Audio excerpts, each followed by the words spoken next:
Former U.S. Secretary of State John Kerry has praised President William Ruto for his admirable leadership. Speaking during the Climate Change Summit, John Kerry has said that Ruto's leadership can be felt. Kerry has said that President Ruto highlighted the importance of the summit and that everyone needs to voice their opinion to counter the adverse effects of climate change. The U.S. Special Envoy has added that it is critical for countries that produce emissions to take steps to get on the path of climate change.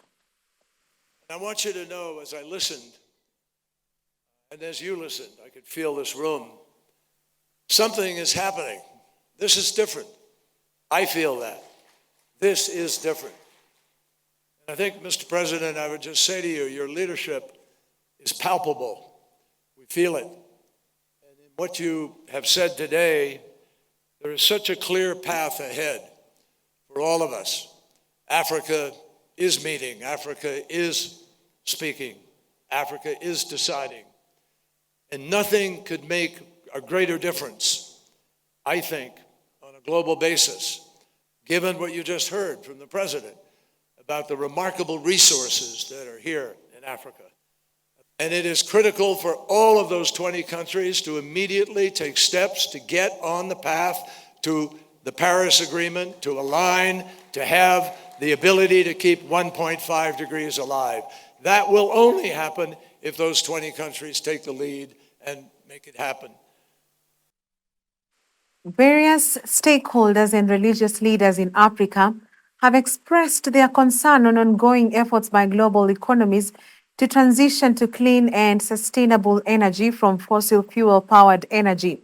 While seconding the phasing out of fossil fuels, the religious leaders from across Africa have called on African leaders to come up with solutions to transition to clear energy sources that are affordable, efficient, and accessible to our communities. Gloria Musimbi has more.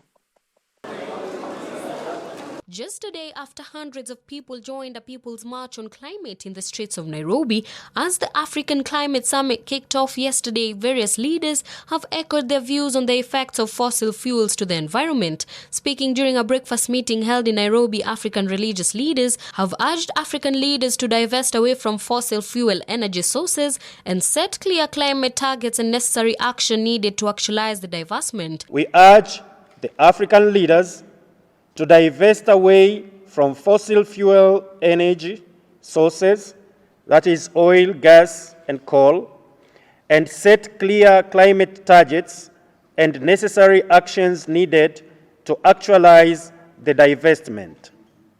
To operationalize a fair and just transition to clean energy sources that are affordable, efficient, and accessible for our communities. Meanwhile, renewable consultant Ioannis Tsipuridis from Greenspace Africa retaliated by saying that there is a need to have a clear framework to tackle the use of fossil fuel energy and stabilize its effects to climate changes in Africa. Let's take a step back and consider that as we speak right now, globally, 75% of total final energy consumption, that's everything in energy, not just electricity, comes from fossil fuels. 75% is huge. For that to change, we really need to dig hard and to work hard. 75%. Africa has only 2% of the global investment in renewables. Only 2%.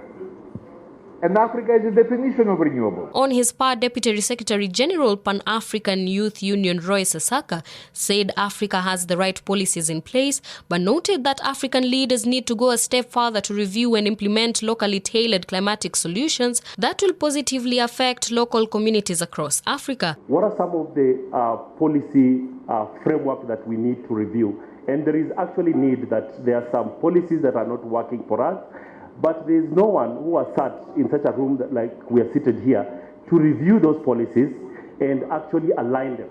So yes, we'll talk about these policies, gaps, policy gaps, but how sustainable, what are we doing to review, to adapt to the Africa we want. At the same time, the religious leaders have challenged African leaders to enhance green job creation to youth and facilitate development of financial solutions that are accessible and affordable to youth startups. We call upon the African leaders to adopt a plan of action with robust policy and regulatory measures that are necessary for African countries to implement and support the growth of inclusive green economies that can provide jobs for the youth.